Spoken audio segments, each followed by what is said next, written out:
जय श्री श्याम, जय हो हरि के सहारे, जय हो तीन बाणधारी बाबा, जय हो बालाजी महाराज आपकी सदा ही जय हो, जय हो गुरुदेव मनु भैया आपकी सदा ही जय हो। आप आज का जो विषय रहेगा, जो जिस पे हम चर्चा करने वाले हैं, बड़ा ही महत्वपूर्ण है, हम सब के लिए बड़े ही महत्वपूर्ण बातें हैं, तो बड़ी ध्यान से सुनिएगा।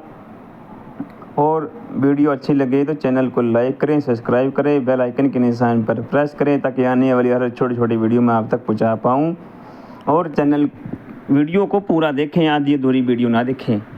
अगर आप आधी अधूरी वीडियो देखते हैं तो आपको आधा अधूरा ही ज्ञान प्राप्त होता है, अगर आप पूरी वीडियो देखते हैं तो आपको पूरा ही ज्ञान प्राप्त होता है। आज की ये वीडियो छोटी है तो इसे पूरा देखें और कम से कम 10 लोगों के पास अवश्य भेजें, ताकि आपको भी पुण्य मिल सके। यह आपका अपना ही चैनल है। तो आइए चलते हैं, शुरू करते हैं कि गया जी हरिद्वार अपने घर के पितरों को छोड़ देने के बाद श्राद्ध पक्ष के 16 पावन दिनों में क्या करना चाहिए और क्या नहीं करना चाहिए। श्राद्ध पक्ष के ये जो 16 दिन होते हैं, ये ओनली सिर्फ पितरों के लिए ही होते हैं। इसमें जितना हो सके आप पितरों के लिए, जो व्यक्ति, जो सज्जन अपने घर के पितरों को गया जी हरिद्वार या कहीं भी छोड़ आते हैं, तो उन्हें क्या करना चाहिए। सबसे पहले तो उन्हें, जो घर के आगे जो गरीब लोग आते हैं, उन्हें वस्त्रों का दान करना चाहिए। सबसे पहले वस्त्रों का दान करना चाहिए। वस्त्र दान करने से पितर अति प्रसन्न होते हैं और शुभ फल लाभ देते हैं। दूसरा नंबर आता है, अगर आपके घर में कोई पशु आए या कोई पानी लेने के लिए कोई व्यक्ति, कोई महिला, कोई बच्चा पानी पीने के लिए आए, तो उन्हें पानी का दान जरूर करें, उन्हें पानी जरूर पिलाएं। इससे भी पितर अति प्रसन्न होते हैं, खुश होते हैं। और जो व्यक्ति, कोई महिला या कोई बच्चा अगर कोई फटे हाल कोई कपड़ा मांगने के लिए आ जाए, तो उन्हें बिठाकर उन्हें कपड़ा दे। चाहे गरीब महिला हो, आदमी हो, बच्चे हो, उन्हें कपड़े का दान दें, कपड़े का दान करें। दान करने से आपके घर में जो भी दरिद्रता होती है वो ख़त्म हो जाती है। ये श्राद्ध पक्ष बड़े पावन होते हैं। इन दिनों में अगर आप अपने पितरों के लिए कुछ भी करते हैं, तो वो आपके पितरों को लगता है, आपके पितरों को जाता है, आपके पितरों से उनको बल मिलता है, आपके पितरों को बल मिलता है जब आप दान पुण्य करते हैं। और इन दिनों में अगर कोई कुत्ता, काला कुत्ता या किसी भी कलर का कोई भी कुत्ता हो, अगर शाम के समय आपके घर के दरवाजे पर आ जाता है, तो आप उसे मारकर मत भगाएं, उसे दूध पिलाएं या हो सके तो उसे रोटी खिलाएं, उसे रोटी खिलाएं। ये अगर कुत्ते को खाना खिलाने से भी आपके पितर शांत होते हैं, आपको 100 आशीर्वाद देते हैं, आपके अध्यात्म में उन्नति होती है, तरक्की होती है। अगर आप साधक हैं तो अध्यात्म में आपकी उन्नति होती है, तरक्की होती है, मान सम्मान बढ़ता है। अगर आप बिजनेसमैन हैं तो आपके काम धंधे में, आपकी फैक्ट्री में, आपके घर में, आपकी दुकान में, व्यापार में आपको कभी घाटा नहीं लगता, आपको उसमें फ़ायदा ही फ़ायदा होता है।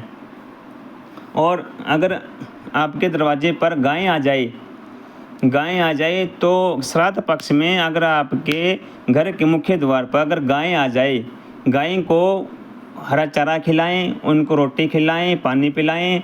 ये चीज़ें अगर आपके साथ भी अगर ये चीज़ें हो रही है, आपके घर में कुत्ता आ रहा है श्राद्ध पक्ष में, आपके घर में भिखारी आ रहे हैं श्राद्ध पक्ष में, आपके घर में गाय माता आ रही है श्राद्ध पक्ष में, तो आप बहुत ही भाग्यशाली इंसान हैं। और ये अगर ये चीज़ें अगर आपके साथ हो रही है, तो आप जो मैंने बताया है वो दान करें। आप ये दान करते हैं तो आपको हर क्षेत्र में उन्नति होती है, तरक्की होती है।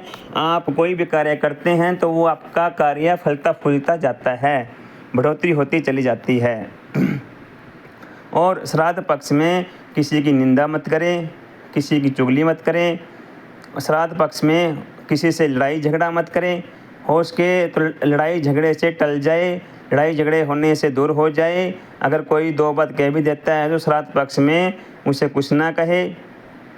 और श्राद्ध पक्ष में ये चीज़ें अवश्य करें। और क्या नहीं करना चाहिए श्राद्ध पक्ष में, सबसे पहली बात तो इंसान को अपने नाखूनों को नहीं काटना चाहिए, बालों को नहीं कटवाना चाहिए।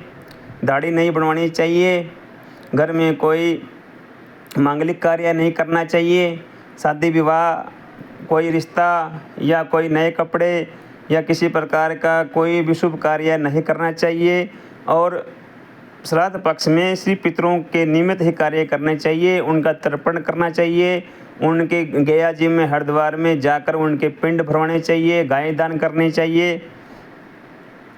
करनी चाहिए। और जब आप ये सब चीज़ करते हैं, अपने पितरों के निमित्त करते हैं, अपने पितरों का नाम लेकर करते हैं, अगर आपको अपने पितरों के नाम याद है तो वो सोने पर सुहागा है। अगर आपको अपने पितरों के नाम याद नहीं है तो आप उनका आह्वान करके भी आप, जैसे जीण में पिंडारा है, पिंडारा में जाकर पिहोबा में भी आप पिंड अर्पण कर सकते हैं। 16 के 16 दिनों वहाँ पर रह सकते हैं, धर्मशाला में रह सकते हैं, वहाँ पर रहकर आप श्राद्ध पुण्य का कार्य कर सकते हैं, गौ दान कर सकते हैं, आप उनके पिंड तर्पण कर सकते हैं।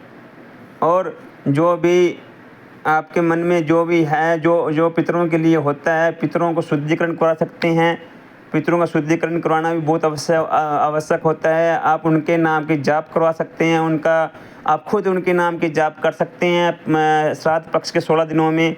अगर आप उनका नाम का हवन कर सकते हैं श्राद्ध पक्ष में, उनके नाम के भजन कीर्तन कर सकते हैं श्राद्ध पक्ष में।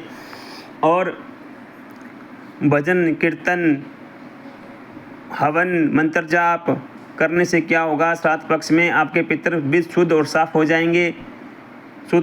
जाएंगे, आप श्राद्ध पक्ष में यह कार्य अवश्य करें। ये बातें मेरी बहुत ध्यानपूर्वक सुने, क्योंकि ये सब चीज़ें हम सब के लिए, मैं आपके लिए ही नहीं कह रहा, वो मैं अपने लिए भी कह रहा हूँ।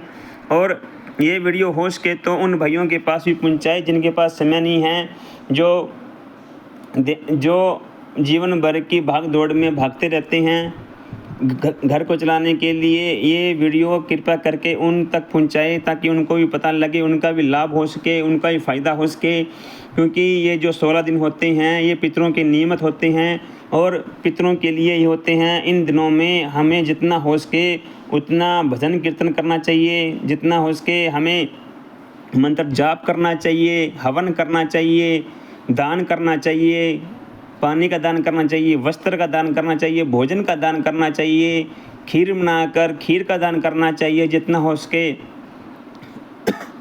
और जब आप इन दिनों में ये सब चीज़ें करते हैं तो आपके पितर पूरी तरह से प्रसन्न होते हैं। जब आपके पितर प्रसन्न होते हैं तो आपके घर में किसी चीज़ की कोई कमी नहीं रहती। जय श्री श्याम, जय श्री।